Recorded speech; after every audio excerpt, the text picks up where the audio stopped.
ഈശോയിൽ ഏറ്റവും സ്നേഹം നിറഞ്ഞവരെ, തലശ്ശേരി അതിരൂപത കുടുംബ കൂട്ടായ്മ ഓഫീസിൽ നിന്നും ഏവർക്കും സ്നേഹാശംസകൾ. പാപപരിഹാരത്തിൻ്റെയും അനുതാപത്തിൻ്റെയും മാനസാന്തരത്തിൻ്റെതുമായ നോമ്പുകാലത്തിലൂടെ നമ്മൾ കടന്നുപോയിക്കൊണ്ടിരിക്കുകയാണല്ലോ. ഈ കാലഘട്ടത്തിൽ നമ്മുടെ എല്ലാ ഇടവകകളിലും കുടുംബ കൂട്ടായ്മകൾ ഏറ്റവും ഭംഗിയായി നടത്തപ്പെടുന്നു എന്ന് വിശ്വസിക്കുകയാണ്. കുടുംബ കൂട്ടായ്മകളുടെ നേതൃത്വത്തിൽ അഗതി മന്ദിരങ്ങൾ സന്ദർശിക്കുകയും ജീവകാരുണ്യ പ്രവർത്തനങ്ങളിൽ കൂടുതൽ താല്പര്യത്തോടെ ഉത്സുകരാവുകയും അതോടൊപ്പം കുടുംബ കൂട്ടായ്മകളിലൂടെ കുരിശിൻ്റെ വഴികൾ നടത്തപ്പെടുകയും ഒക്കെ ചെയ്യുന്ന ഒരു നല്ല പതിവ് നമുക്കുണ്ട്. അത് എല്ലാവരും തുടരുന്നു എന്നുറച്ച് വിശ്വസിക്കുന്നു. കുടുംബ കൂട്ടായ്മയുടെ അവസാനത്ത് നമ്മൾ തന്നിരിക്കുന്ന ആന്തമൊക്കെ എല്ലാവരും ആലപിക്കുന്നുണ്ട് എന്ന് കരുതുകയാണ്. കൂടുതൽ തീഷ്ണതയോടെ നമുക്ക് ഒറ്റക്കെട്ടായി ഒരേ മനസ്സോടെ കൈകോർക്കാം, ഒന്നിച്ചു വളരാം എന്ന ആപ്തവാക്യവുമായി മുന്നോട്ട് നീങ്ങാം. ഈ വലിയ നോമ്പ് കാലത്ത് നമ്മൾ ഈ മാസത്തെ ചർച്ചാ വിഷയമായി സ്വീകരിച്ചിരിക്കുന്നത് നമ്മുടെ കുടുംബ ബന്ധങ്ങളെ എപ്രകാരം കുറെ കൂടി മെച്ചപ്പെടുത്താം എന്നതിനെ കുറിച്ചാണ്. നമുക്കറിയാം, രണ്ടാം വത്തിക്കാൻ കൗൺസിൽ മുതൽ കുടുംബത്തെക്കുറിച്ചും വിവാഹത്തെക്കുറിച്ചുമുള്ള സഭയുടെ കാഴ്ചപ്പാടിൽ വിപ്ലവകരമായ മാറ്റങ്ങളാണ് ഉണ്ടായിട്ടുള്ളത്. രണ്ടാം വത്തിക്കാൻ സൂനകദോസ് വിവാഹത്തെക്കുറിച്ചും കുടുംബത്തെക്കുറിച്ചും പറയുമ്പോൾ അതിൻ്റെ തലക്കെട്ടായി കൊടുത്തിരിക്കുന്നത് വിവാഹത്തിൻ്റെ, കുടുംബത്തിൻ്റെ ശ്രേഷ്ഠത എന്നാണ്. പോൾ ആറാമൻ മാർപ്പാപ്പ തൻ്റെ സുപ്രസിദ്ധമായ മനുഷ്യജീവൻ എന്ന ചാക്രിക ലേഖനത്തിലൂടെ അടിവരയിട്ട് ഉദ്ബോധിപ്പിക്കുന്നു, കുടുംബമാണ് മനുഷ്യജീവനെ സ്വീകരിക്കുകയും സംരക്ഷിക്കുകയും പരിപോഷിപ്പിക്കുകയും ചെയ്യുന്ന ഏറ്റവും സുപ്രധാന വേദിയെന്ന്.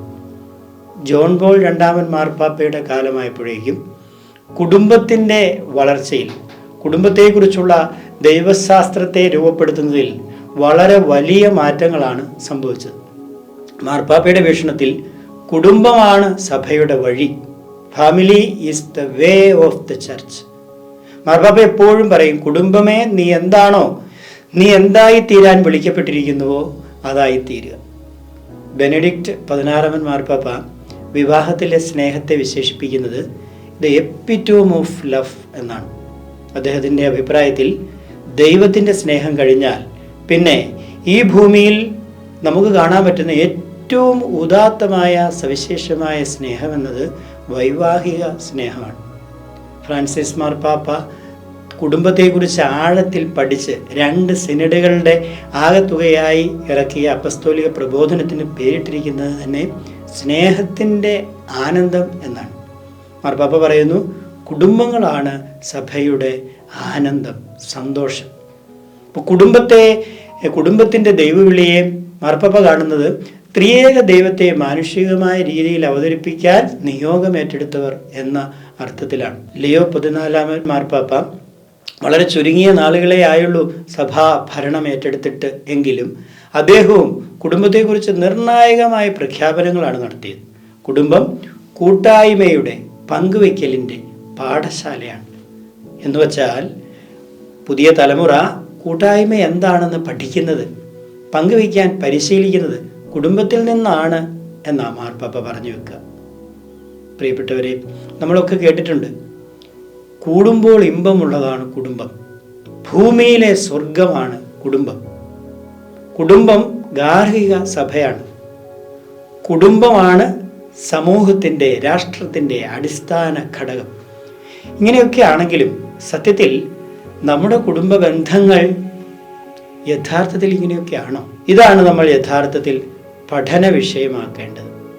ആഴമായ പരിശോധനകൾക്കും വിലയിരുത്തലുകൾക്കും, പ്രത്യേകിച്ച് ഈ നോമ്പുകാലത്ത് ആത്മപരിശോധനയ്ക്കും വിധേയമാക്കേണ്ട ഒരു ചർച്ചാ വിഷയമായി നമുക്കിത് സ്വീകരിക്കാം. സഭയുടെ പ്രബോധനങ്ങളിൽ കുടുംബത്തെക്കുറിച്ച്, വിവാഹത്തെക്കുറിച്ച് പറഞ്ഞു വെക്കുന്നിടത്ത് എത്ര സുന്ദരമായിട്ടാണ് ആ ബന്ധത്തെ ആവിഷ്കരിക്കുന്നത്. ഉടമ്പടി എന്നാണ് വിവാഹബന്ധത്തെ സഭ വിശേഷിപ്പിക്കുന്നത്.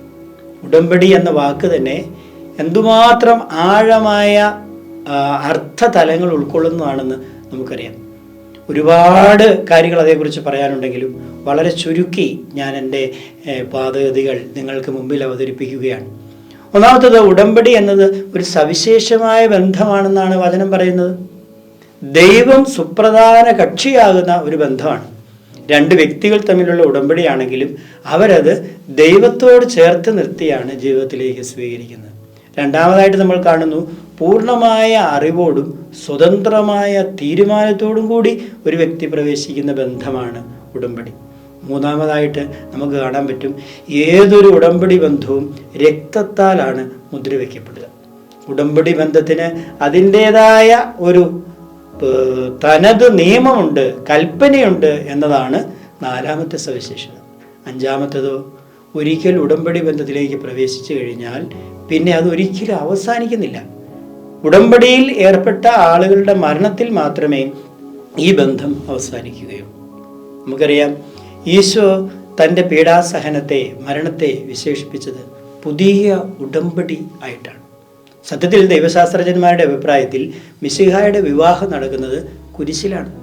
മിശിഹ സഭയെ വിവാഹം ചെയ്യുന്നത് തൻ്റെ ആത്മാർപ്പണത്തിലൂടെയാണ്. പൗലോസ്ലീഹ അത്ര സുന്ദരമായിട്ടാണ് ഈ ആശയം പങ്കുവയ്ക്കുന്നത്. ഭർത്താക്കന്മാരെ, മിശിഹ സഭയെ സ്നേഹിച്ചതുപോലെ അവളെ കറയോ ചുളിവോ മറ്റു കുറവുകളോ ഇല്ലാതെ തനിക്ക് വേണ്ടി തന്നെ പ്രതിഷ്ഠിക്കുവാൻ അവൻ തന്നെ ആത്മദാനമായി നൽകിയതുപോലെ നിങ്ങൾ ഭാര്യമാരെ സ്നേഹിക്കണം, അവർക്ക് വേണ്ടി ജീവിക്കണം. ഭാര്യമാരോട് ശ്ലീഹായുടെ ആഹ്വാനം എന്താ? ഭാര്യമാരെ, സഭ ക്രിസ്തുവിന് വിധേയായിരുന്നതുപോലെ നിങ്ങൾ ഭർത്താക്കന്മാർക്ക് വിധേയരായിരിക്കണം. സഭ ക്രിസ്തുവിനെ തന്നെ സമർപ്പിച്ചതുപോലെ നിങ്ങൾ നിങ്ങളുടെ ജീവിതത്തെ ഭർത്താവിൻ്റെയും കുടുംബത്തിൻ്റെയും നന്മയ്ക്കായിട്ട് സമർപ്പിക്കണം.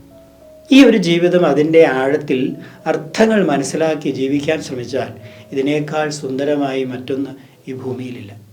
പക്ഷേ ഇന്നത്തെ പ്രശ്നം എന്താണ്? നമ്മുടെ പല കുടുംബങ്ങളിലും അസ്വസ്ഥതകളുടെ ഒരു കൂമ്പാരമായിട്ട് നിലനിൽക്കുകയാണ്. ഭാര്യ ഭർത്താക്കന്മാർ തമ്മിൽ അഭിപ്രായ വ്യത്യാസങ്ങൾ പെരുകുകയാണ്. ഈ അപ്പൻ്റെയും അമ്മയുടെയും ഈ ആക്രോശങ്ങളും വഴക്കുകളും സ്വരച്ചേർച്ചയില്ലായ്മയും കണ്ടു വളരുന്ന പല കുഞ്ഞുങ്ങളും ഇന്ന് വിവാഹ ജീവിതത്തിലേക്ക് പ്രവേശിക്കാൻ ഭയക്കുന്നു, മടിക്കുന്നു. നമുക്കറിയാം, നമ്മുടെ പല ചെറുപ്പക്കാർക്കും ഇന്ന് അനുയോജ്യരായ ജീവിത പങ്കാളികളെ കിട്ടാത്ത ഒരവസ്ഥ കൂടിയുണ്ട്. ഇങ്ങനെ 100,000 പ്രശ്നങ്ങൾ അഭിമുഖീകരിക്കുന്ന ഈ കാലഘട്ടത്തിൽ നമ്മുടെ കുടുംബ ബന്ധങ്ങളെ നിലനിർത്തേണ്ടത് ഒരു വലിയ അത്യാവശ്യമല്ലേ? പണ്ട് വിവാഹിതരായവർ തങ്ങളുടെ ബന്ധത്തെ അല്പസ്വല്പം കുറവുകളും പോരായ്മകളും പൊട്ടലും ചേറ്റലും ഒക്കെ ഉണ്ടെങ്കിലും അതിനെ പ്രാർത്ഥന കൊണ്ടും പരിത്യാഗം കൊണ്ടും ഒക്കെ അതിജീവിച്ച് മുന്നോട്ട് പോകാൻ ശ്രമിക്കുന്നുണ്ട്. വളരെ പോസിറ്റീവായിട്ടുള്ള ഒരു കാര്യമാണ്. വിവാഹത്തിൻ്റെ 25, 50, 60 വർഷങ്ങൾ പൂർത്തിയാക്കിയ ഒരു നല്ല തലമുറ നമ്മുടെ അതിരൂപതയിലുണ്ട് എന്ന് നമുക്ക് അഭിമാനിക്കാം. പക്ഷേ ഈ അടുത്ത നാളിൽ കണ്ടുവരുന്ന പ്രവണത എന്താണ്?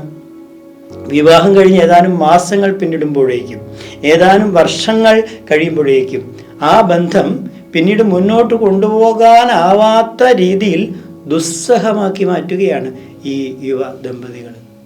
അവരെത്രയും വേഗം പിന്നെ ആലോചിക്കുന്നത് ഇതിൽ നിന്ന് മോചനം നേടുന്നതിനെക്കുറിച്ചാണ്. ഈ ഉടമ്പടിയുടെ ആഴമായ അർത്ഥതലങ്ങളെക്കുറിച്ച് ഒന്ന് മനസ്സിലാക്കാനോ അതിനുവേണ്ടി വിട്ടുവീഴ്ച ചെയ്യാനോ ദൈവം തങ്ങളിൽ നിന്ന് എന്താണ് പ്രതീക്ഷിക്കുന്നത് എന്ന് തിരിച്ചറിഞ്ഞ് സമർപ്പിക്കാനോ അവർക്ക് സാധിക്കുന്നില്ല. സ്വന്തം സന്തോഷത്തിനും സുഖത്തിനും കാഴ്ചപ്പാടുകൾക്കും തീരുമാനങ്ങൾക്കും എതിരായി പങ്കാളിയുടെ ഭാഗത്തു നിന്ന് എന്തെങ്കിലും സംഭവിച്ചാൽ ഉടനടി ഈ ബന്ധത്തെ അങ്ങ് വെട്ടിമുറിക്കാനാണ് അവർ പ്ലാനിടുന്നത്. പലപ്പോഴും ദുഃഖകരമെന്ന് പറയട്ടെ, പല മാതാപിതാക്കളും ഇത്തരം തീരുമാനങ്ങളെ പിന്തുണയ്ക്കുക കൂടി ചെയ്യുന്നു. പ്രിയപ്പെട്ടവരെ, ഈ രീതിയിൽ നമുക്ക് മുന്നോട്ട് പോകാനായിട്ട് കഴിയുമോ? കുടുംബ ബന്ധങ്ങൾ തകർന്നാൽ ആത്യന്തികമായി നമ്മുടെ സഭയുടെ കെട്ടുറപ്പ് നഷ്ടപ്പെടും, സമൂഹം തകരും. അത് ഉണ്ടാക്കാൻ പോകുന്ന പ്രത്യാഘാതങ്ങൾ നമ്മൾ യൂറോപ്യൻ നാടുകളിലൊക്കെ കണ്ട് ശീലിച്ചവരാണ്, നമ്മൾ പഠിച്ച് മനസ്സിലാക്കിയവരാണ്. അതിനാൽ നമ്മൾ ശ്രമിക്കേണ്ടത് നമ്മുടെ കുടുംബ ബന്ധങ്ങളെ കുറെ കൂടി ഇഴയെടുപ്പമുള്ളതാക്കി മാറ്റാനാണ്. ഈ വലിയ നോമ്പുകാലത്ത് നമുക്ക് നമ്മുടെ കുടുംബങ്ങളിലേക്ക് ഒരാത്മപരിശോധന നടത്താം. കുറെ കൂടി സ്നേഹത്തോടെ എനിക്ക് എൻ്റെ ഭാര്യയെ സ്വീകരിക്കാൻ പറ്റുമോ, എൻ്റെ ഭർത്താവിനെ മനസ്സിലാക്കാൻ പറ്റുമോ? എൻ്റെ കുഞ്ഞുങ്ങളെ പരിശീലിപ്പിക്കാൻ പറ്റുമോ? എൻ്റെ ഓരോ കുഞ്ഞിനെ കാണുമ്പോഴും അപ്പനും അമ്മയും മനസ്സിലാക്കേണ്ടത് എന്താ? ഞാനും എൻ്റെ ജീവിത പങ്കാളിയും കൂടി സ്നേഹത്തിൽ ഒന്നായി തീർന്നതിൻ്റെ ജീവിക്കുന്ന അടയാളമാണ് ഈ കുഞ്ഞ്. അതിനെ ആ രീതിയിൽ സ്വീകരിക്കാനും അതിനെ തിന്മയിൽ നിന്ന് കാത്ത് സംരക്ഷിക്കാനും ജീവിത മാർഗം കാണിച്ചു കൊടുക്കാനും ഈ മാതാപിതാക്കൾക്ക് കഴിയണം. വിവാഹം എന്ന കൂദാശ പ്രായപൂർത്തിയായ ഒരു പുരുഷനും സ്ത്രീക്കും ദൈവ വരപ്രസാദത്തിൽ നിറഞ്ഞ് മരണം വരെ പരസ്പര സ്നേഹത്തിലും ഐക്യത്തിലും വിശുദ്ധിയിലും വിശ്വസ്തതയിലും ജീവിക്കാൻ ശക്തി നൽകുകയാണ്. ദൈവത്തിൻ്റെ സൃഷ്ടികർമ്മത്തിൽ പങ്കാളികളാകാനുള്ള കൃപ വർഷിക്കുകയാണ്. ദൈവം നൽകുന്ന കുഞ്ഞുങ്ങളെ ദൈവത്തിന് പ്രീതികരമായ രീതിയിൽ വളർത്തി ജീവിതാന്തസ്സിലേക്ക് പ്രവേശിപ്പിക്കാനുള്ള ശക്തി വർഷിക്കുകയാണ്. ഇത് മനസ്സിലാക്കിക്കൊണ്ട് ഇതിൻ്റെ പ്രായോഗിക തലങ്ങൾ ജീവിതത്തിൽ പ്രാവർത്തികമാക്കിക്കൊണ്ട് ജീവിക്കുമ്പോഴാണ് ഈ ബന്ധം കുറെ കൂടി സുന്ദരമായി തീരുന്നത്. അതിന് നിങ്ങൾക്ക് ഓരോരുത്തർക്കും സാധിക്കട്ടെ എന്ന് പ്രത്യേകമായിട്ട് ആശംസിക്കുകയാണ്. നമ്മുടെ ഈ പ്രാവശ്യത്തെ മാസ കൂട്ടായ്മയിൽ ചർച്ചയ്ക്ക് വിധേയമാക്കേണ്ട 1-2 ചോദ്യങ്ങൾ കൂടി നിങ്ങളോട് പങ്കുവയ്ക്കുകയാണ്. ഒന്നാമത്തത്, വിവാഹ ജീവിതത്തെ ഒരു ഉടമ്പടി ബന്ധമായി മനസ്സിലാക്കുന്നതിൽ എന്തുമാത്രം നമ്മുടെ ആളുകൾ വിജയിച്ചിട്ടുണ്ട്. രണ്ടാമത്തെ ചോദ്യം, വിവാഹത്തെ 2 വ്യക്തികൾ തമ്മിൽ ഒരുമിച്ചെടുക്കുന്ന ഒരു തീരുമാനവും ജീവിതവും എന്നതിനപ്പുറത്തേക്ക് ഒരു സ്നേഹത്തിൻ്റെ കൂദാശയായി കണ്ട് ദൈവത്തിൻ്റെ കൃപ യോഗ്യതയോടെ സ്വീകരിക്കുന്നവർക്ക് മാത്രം സന്തോഷത്തോടെ മുന്നോട്ട് നയിക്കാൻ പറ്റുന്ന ഒരു ദൈവവിളിയായി കണക്കാക്കുന്നവർ എത്ര പേരുണ്ട്?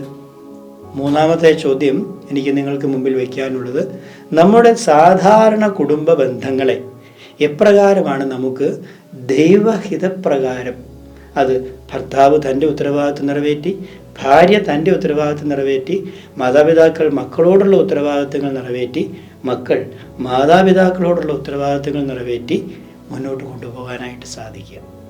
ഈ ചോദ്യങ്ങൾ നിങ്ങൾ ഈ വലിയ നോമ്പ് കാലത്ത് പ്രാർത്ഥനാപൂർവം ചർച്ച ചെയ്ത് നമ്മുടെ കുടുംബ ബന്ധങ്ങളെ കുറെ കൂടി ഊഷ്മളമാക്കാൻ ശ്രദ്ധിക്കണമെന്ന് സ്നേഹത്തോടെ ഓർമ്മിപ്പിച്ചുകൊണ്ട് എല്ലാവർക്കും നല്ല ഒരു നോമ്പ് കാലം നേരുന്നു.